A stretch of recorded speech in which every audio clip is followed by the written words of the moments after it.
ආයිබෝවන් ශ්‍රී ලංකාව අද එන්නේ ඇත්තටම තීරණාත්මක මංසන්දියක. අද අපි මේ විග්‍රහයෙන් කතා කරන්නේ රටේ පවතින ආර්ථික අර්බුදය ගැන සහ ඒකට විසඳුමක් විදිහට මේ මූලාශ්‍රයේ යෝජනා කරලා තියෙන සමහර විට හැමදේම වෙනස් කරන්න පුරුවන් නිර්භීත සැලැස්මක් ගැනයි. ඉතින් අපි මේ කතාව පටන් ගමු හරිම වැදගත් ප්‍රශ්නකින්. ස්වභාවික සම්පත් වලින් මේ තරම් පොහොසත් රටක් කොහොමද මේ වගේ ගැඹුරු අර්බුදයක හිර වෙලා ඉන්නේ? මේ පරස්පරයේ පිටිපස්සේ තියෙන කතාව තමයි අපි හොයන්න යන්නේ. මේ සිතියම දිහා පොඩ්ඩක් බලන්න. මේකෙන් තමයි අර විරුද්ධාභාසය හොඳටම පැහැදිලි වෙන්නේ. ශ්‍රී ලංකාව කියන්නේ වටේටම මුහුද තියෙන දූපතක්. ඒත් මේ තියෙන සහ යෝජිත වරායවල දිහා බැලුවම පේනවා මේ දැවැන්ත වෙරළ තීරයේ තියෙන විභවයෙන් අපි ප්‍රයෝජනෙට අරගෙන තියෙන්නේ කොච්චර පොඩි කොටසක්ද කියලා. හොඳයි. එහෙනම් අපි යමු කතාවේ පළවෙනි කොටසට. ඒ තමයි ශ්‍රී ලංකාව සතු ඇදහිය නොහැකි උපාය මාර්ගික වත්කම් සහ රට අද මුහුණ දෙන දරුණු ආර්ථික අභියෝග අතර තියෙන පුදුම සහගත පරතරය ගැන හොයාලා බලන්න. මේ මූලාශ්‍රය කියන විදිහට මේ අර්බුදයට මූලික හේතුව සම්පත් හිඟකමක් නම් නෙවෙයි. දශක ගණනාවක් පුරාවට සිදුවුණු දේශපාලනමය වැරදි කළමනාකරණය තමයි රටේ සැබෑ විභවය අඩපණ කරලා තියෙන්නේ කියලා තමයි මෙහි තර්ක කරන්නේ. හරි, දැන් තමයි කතාවේ නියමම හරියට අපි එන්නේ. මේ මූලාශ්‍රය හඳුනා ගන්නවා මෙච්චර කල් කාගේවත් අවධානයට ලක් නොවුණු ඒත් රටේ ඉරණම වෙනස් කරන්න පුළුවන් තරම් බලවත් වත්කම් තුනක්. අපි ඒවට කියමු ජාතියේ සැඟවුණු නිදාන් කියලා. පළවෙනි නිදානය අපේ පිහිටීම.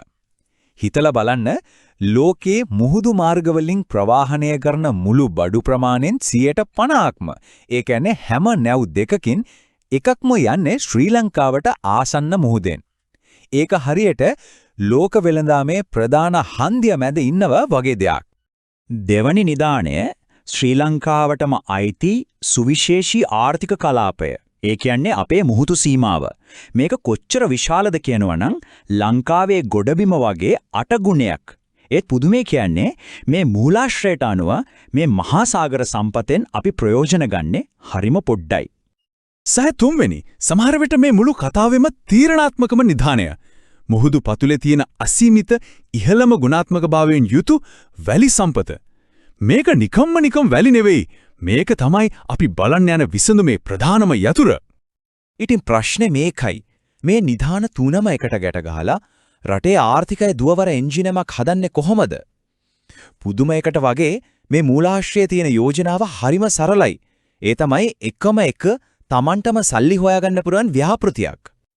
මෙන්න මේ චක්‍රය තමයි මුළු සැලැස්මෙම හදවත. බලන්නකෝ මුලින්ම මුහුදෙන් උසස්ම තත්වයේ වැලි ගොඩ දානවා. එහෙම කරනකොටම දෙවෙනි පියවර විදියට ලুকু නැව් එන්න පුරුවන් ගැඹුරු වරාය මාර්ග හැදෙනවා. ඊළඟට මොකද වෙන්නේ? අර ගොඩ දාපු වටිනා වැලි විකුණලා මුළු ව්‍යාපෘතියටම සල්ලි හොයා ගන්නවා. අන්තිමට ඒ අලුත් වරායවල් වලින් රටේ ආර්ථිකයට අලුත් පණක් ලැබෙනවා. ඒ කියන්නේ මේක තමන්ගේ වියදම තමන්ම පියව ගන්න ක්‍රියාවලියක්. මේකේ තියෙන වැදගත්ම කාරණය තමයි මේ මූලාශ්‍රය කියන විදිහට මේකට රජයේ සතයක්වත් අවශ්‍ය නැහැ කියන එක. මේකේ රටේ නැති සල්ලි වියදම් කරන වැඩක් නෙමෙයි. මේක කරන්නේ පෞද්ගලික ආයෝජකයන්ට ලාභයක් එක්ක ආයෝජනය කරන්න දොරක් ඇරලා දෙන එක විතරයි. හොඳයි. දැන් අපි බලමු මේ එකම එක ව්‍යාපෘතියක් හරියට බලනනේ ඩොමිනෝ කෑල්ල පෙරලනවා වගේ රට පුරාම හොඳ ප්‍රතිඵල රැල්ලක් ඇති කරන්නේ කොහොමද කියලා. මූලාශ්‍රයට අනුව මේ එක වරාය ව්‍යාපෘතියකින් ලැබෙන වාසිනම් එමටයි. දීවර කර්මාන්තය සම්පූර්ණයෙන් මලුත් වෙනවා, රටේ ඉදිකිරීම් වලට එන වියදම අඩු වෙනවා, දහස් ගානකට අලුත් රස්සාවල් ලැබෙනවා, ඒ වගේම රටේ ආරක්ෂාවත් ශක්තිමත් වෙනවා. මේ හැම දෙයකම ආරම්භය අර එකම තැන. මේකේ තියෙන විභවය හරියටම තේරුම් ගන්න මූලාශ්‍රය අපිට හොඳ සංසන්දනයක් දෙනවා. බලන්න මේ වෙනස. ලංකාවේ තියෙන්නේ වරාය 24ක් විතර. ඒත් දකුණු කොරියාවේ 1100ක්. මේකෙන් පැහැදිලිවම පේනවා අපි කොච්චර පස්සෙන්ද ඉන්නේ. ඒ වගේම අපිට කොච්චර දුරක් ඉස්සරහට යන්න පුළුවන්ද කියන එක. මේ යෝජනාවෙන් තවත් ලොකු ප්‍රශ්නයකට විසඳුමක් ලැබෙනවා. අපි දන්නවා ගංගාවලින් වැලි ගොඩ දාන එක පරිසරයට කොච්චර හානිකරද කියලා. ඒ වෙනුවට මේකෙන් හඳුන්වලා දෙනවා ආරක්ෂිත තිරසාර විකල්පයක්. ඒ තමයි මුහුදු වෙලි. හරියට එක ගලෙන් කුරුල්ලෝ දෙන්නෙක්ටම විදිනා වගේ වැඩක්. හැබැයි ඉතින් ආයෝජකයෝ එන්නේ කොහමද? මේ මූලාශ්‍රයේම තියෙන වචන වලින්ම කිව්වොත් ලාභ ලැබිය හැකි බව දුටු විට ආයෝජකින් කැමැත්තෙන්ම පැමිණෙනු ඇත. කතාව හරිම සරලයි. ලාභ උපයන්න පුළුවන් නියම අවස්ථා තියෙනවා නම් ආයෝජකයෝ ඒ පස්සෙන් එනවාමයි. දැන් බලන්න ආර්ථිකයට වෙන බලපෑම. මේ මූලාශ්‍රය කියන විදියට දීවර කර්මාන්තේ විතරක් දියුණු කරලා අවුරුදු 5ක් 10ක් ඇතුළත රටේ ආර්ථික වර්ධන වේගය, ඒ කියන්නේ දලදේශීය නිෂ්පාදිතය 1.5% ඉඳන් 2.5 දක්වා වැඩි කරගන්න පුළුවන්. ඒ කියන්නේ මුළු රටේම ආර්ථිකයට ලොකු තල්ලුවක්. හැබැයි මේ මූලාශ්‍රය අවසන් වෙන්නේ බොහොම බලවත් අනතුරු ඇඟවීමක් එක්ක. ඒ තමයි මේ අවස්ථාව අපිට හැමදාම විවෘතව තියෙන්නේ නැහැ කියන එක. ඉතින් මොකක්ද මේ හෙදිස්සිය?